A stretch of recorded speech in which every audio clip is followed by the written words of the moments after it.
This is Saturn Girl. Like this video and subscribe to my channel. Comment below because I want to know what you think and it helps me out with the algorithm. But anyway, this is a very important time of year, isn't it? It's the Autumnal Equinox. It's the beginning of my favorite season, fall. And the entry of the sun into one of my favorite signs, Libra.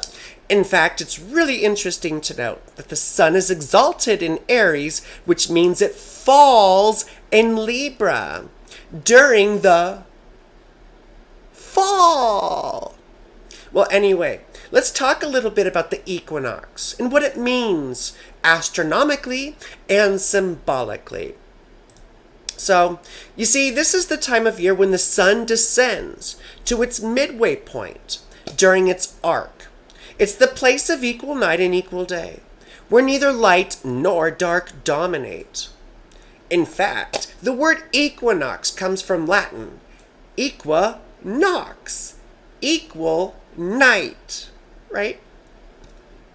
Now, why? Well, because equinoxes are equidistant from each of the solstices and mark the point where the sun is halfway through his journey to the next solstice. It's interesting to note also that the word solstice comes from Latin, from sol meaning sun and stitios meaning to stand still. So the ancients used to say the sun stands still for 3 days. My Christian friends may be reminded of the phrase, on the third day he rose again, in fulfillment of the scriptures, right? Of course, the sun rose and set, but it neither moved up nor down on its arc, right? So the sun would rise and set like normal, but rather than going up on its arc or down on its arc, it stayed still for 3 days. And we can see that symbolism played out in modern religion. So we had the summer solstice back in June, when the sun enters Cancer. This was the midday of the year. It's when the sun ascends to its meridian, the highest place during its cycle of a year. It's the zenith of its annual journey. After that high point, the sun moves southwards. That means down towards celestial south, towards its lowest point at the winter solstice. Again, we know the sun isn't moving up and down, right? The sun isn't moving relative to the earth. Rather, it's the earth's tilt on its axis as it orbits the sun that creates this visual phenomenon. So the equinox, astronomically speaking, is when the earth's rotational axis, right? The rotational axis, right? The rotational axis is perpendicular to the ecliptic, right? So this would be the Earth's axis, and this would be the ecliptic. What's the ecliptic? The ecliptic is the imaginary path that the sun takes around the Earth. More precisely, it's the plane of the Earth's orbit around the sun. So imagine that the Earth's axis is perpendicular to that orbital plane. That is the equinox. You see? During the equinox, neither hemisphere is tilted towards nor away from the sun. And we may know that the seasons are a phenomenal effect of that Earth's tilt. So if the sun is the television right there, right, during summer in the northern hemisphere, that is tilted, right, the northern hemisphere is tilted towards the sun.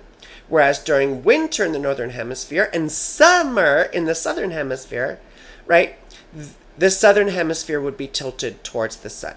I hope that makes sense. So you can sort of think of the equinox here, right, where the tilt is just straight up. And it's like the Goldilocks point, you know. It's not too hot, it's not too cold, right?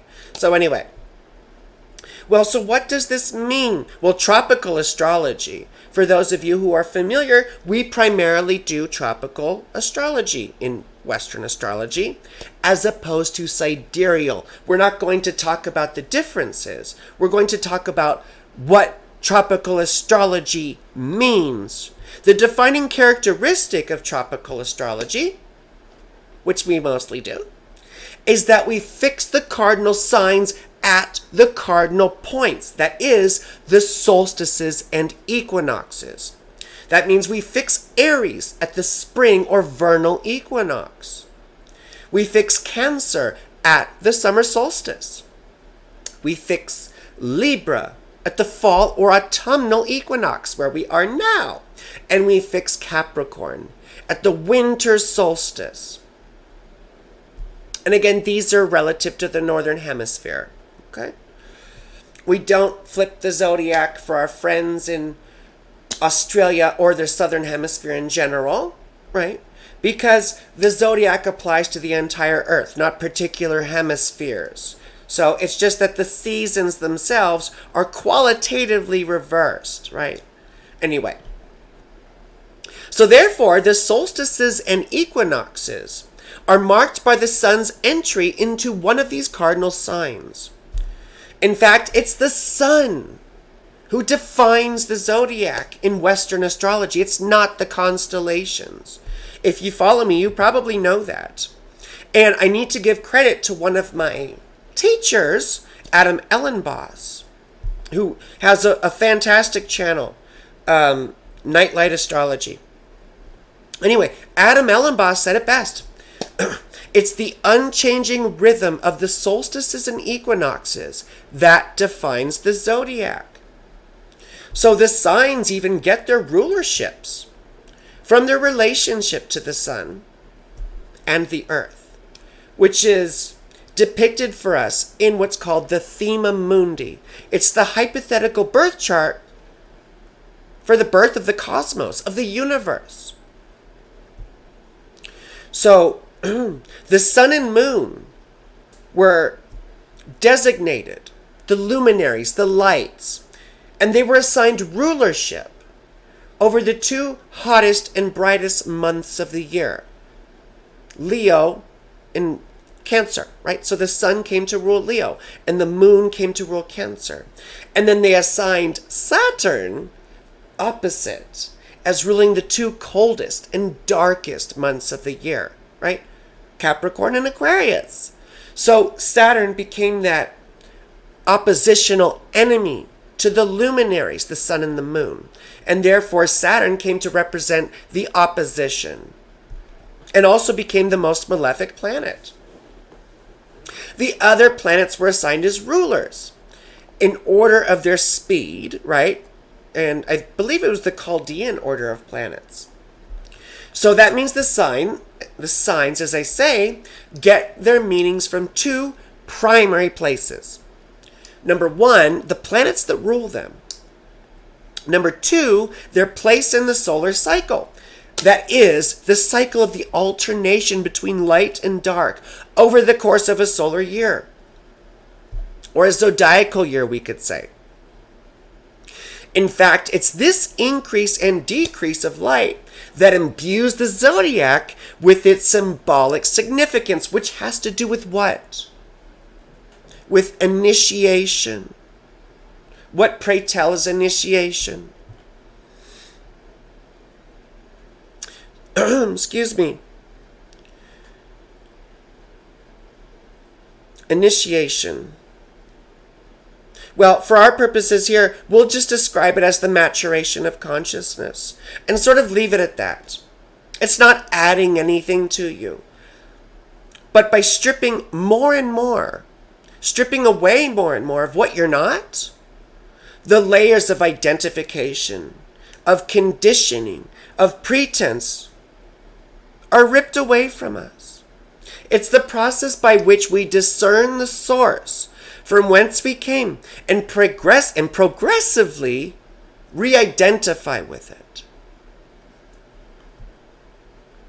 We see this process symbolized for us in the solar cycle, the annual movement of the sun through the zodiac.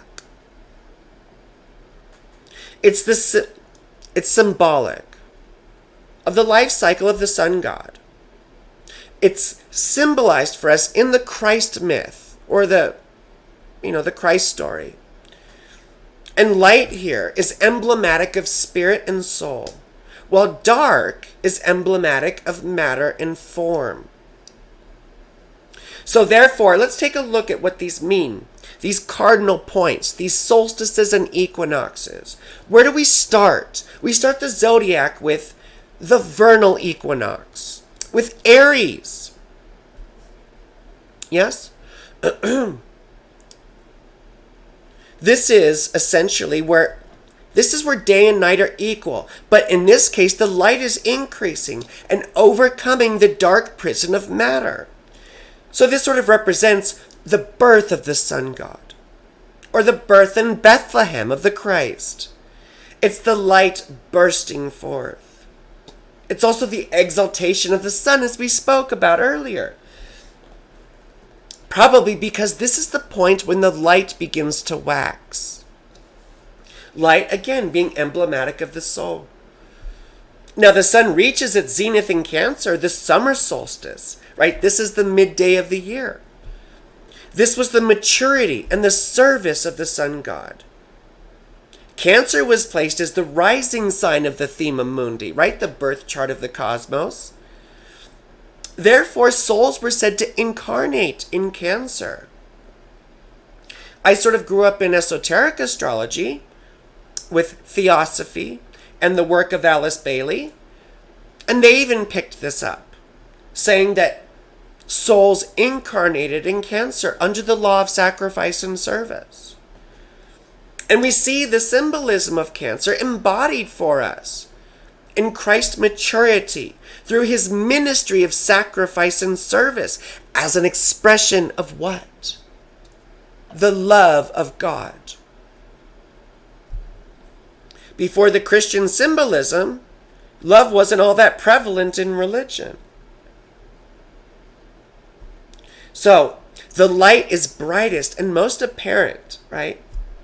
At the summer solstice. And also when what? Someone is about their Father's business, doing their will or their destiny or their dharma, serving one's purpose. And service is an expression of one's identification with their source, and hence with all other beings. This is an effect of initiation.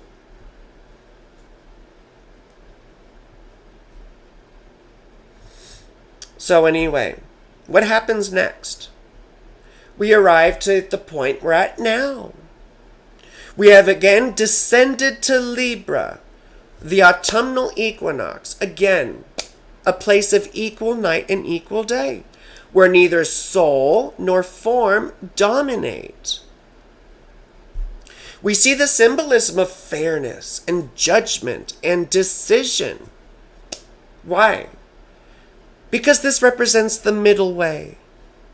The Mula Madhyamaka, as Nagarjuna put it. It's the path between the opposites, right? We all oscillate endlessly between opposites. I like this, I don't like that. This is good, this is bad. Light, dark. And all these opposites require each other for definition, don't they? So for us, where we're at, this is primarily between soul and form, between body and consciousness. I don't really like the word soul because it just gets beaten to death by New Age ninnies. So I like the word consciousness, because what's a soul do? It makes you, you. What's consciousness do? The same fucking thing. So, now, this is soul and form for us, but ultimately this is the way between existence and non-existence. As Nagarjuna put it, it exists is an eternalist point of view. It doesn't exist is an annihilationist idea. Therefore, the wise person finds recourse neither in existence nor non-existence. God, I love that so much. So you see, this is where free choice is made to descend into hell, where darkness dominates finally in Scorpio. The nights become longer than the day. The dark prison of matter cages the soul. Our fragment, right? Our fragment of the divine within us. Trapped. Mired in matter. And you see, like I said, a fragment of spirit or the divine that rests within us. You see, the sign of Libra here then is also emblematic of Christ's judgment under Pontius Pilate. In the Gospels, he even says that he lays down his life by his own choice, that he can take it up freely and lay it down again, and that he chooses to do so by his own free will and accord. He said, "No greater love hath a man than this, that he should lay down his life for his friends." His trial was brutal, whether or not it actually took place. But it was brutal. It tore him asunder. Just like the story of my mama Inanna and her descent into the underworld. In that story, she's stripped of all her power.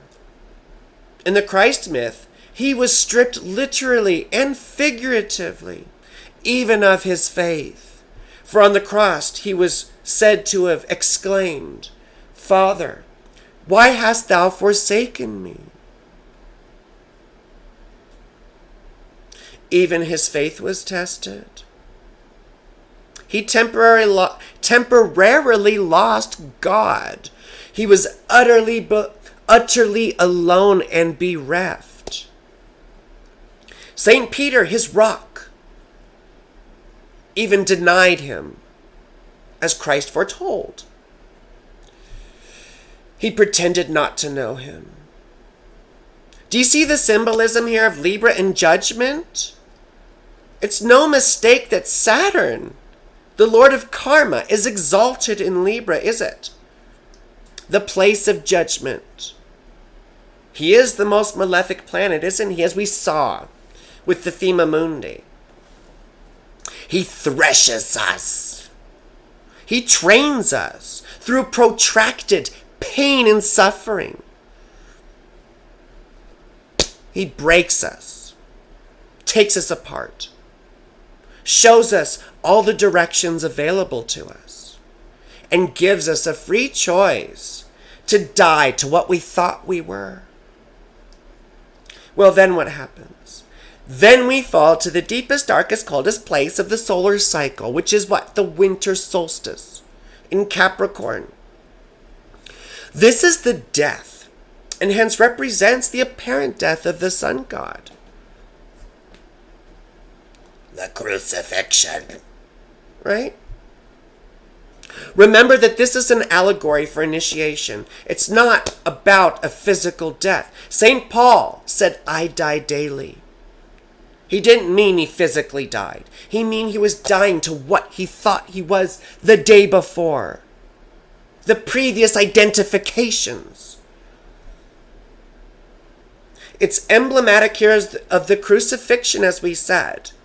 And as we quoted Christ earlier, the darkness embodied for us in his words, "Father, why hast thou forsaken me?" Once again, the loss of God and being thrust into complete isolation. That's the test. He dies. And the sun what? The sun stands still for 3 days. On the 3rd day, he rose again. In fulfillment of the scriptures, right? The sun began to ascend once again on its arc and move northwards once again. He descended into hell, Capricorn, ruled by Saturn. And then he ascended into heaven, Cancer. To what? To judge, like Libra, Saturn, to judge the living and the dead. And Saturn rules the dead. as Capricorn. It's funny because Christ said, let the dead bury the dead, right? Let those who are asleep take care of the others who are asleep. So, and I don't mean to quote scripture so much. It's that I was raised Catholic and I can't help it. And this is the symbolism. We can see the Judeo-Christian symbolism wrapped up in the ancient astrological theology. That's why we're talking about this stuff, right? So he descended into hell, Capricorn, and ascended into heaven, Cancer, to judge the living and the dead. So the sun moves northwards once again towards his resurrection in Aries. And doesn't it seem fitting that we celebrate Easter around that time? And that's a whole other history lesson, of course, right? But we don't need to get into that. So this equinox, I implore you to recall the special significance it has in the religious and esoteric traditions of the world. The ancient Babylonians believed that earth and sky were interconnected, that movements in the sky indicated events on earth and vice versa. The modern magical work, in essence, is about synchronizing our work on earth with the greater ritual in the heavens, as one of my mentors once said.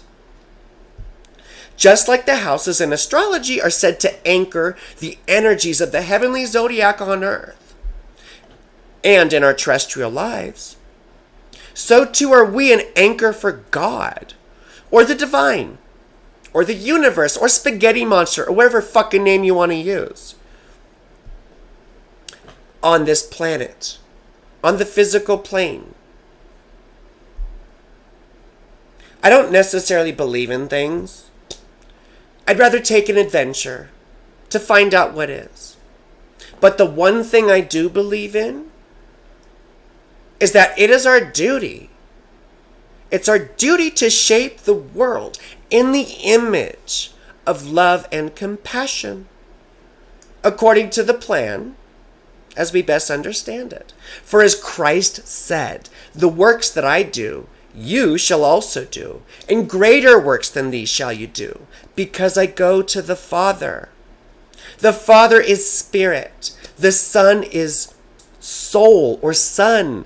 Sun, like the sun, you have a son, and the Son. Soul, or soul. The soul or consciousness is a fragment of that spirit existing within us as the inner ruler. These works of service are an effect of spirit, working through a form that is able to express it. Your job, if you choose to accept it, is to live as an example of how you think people should relate to each other, as an example of love in action.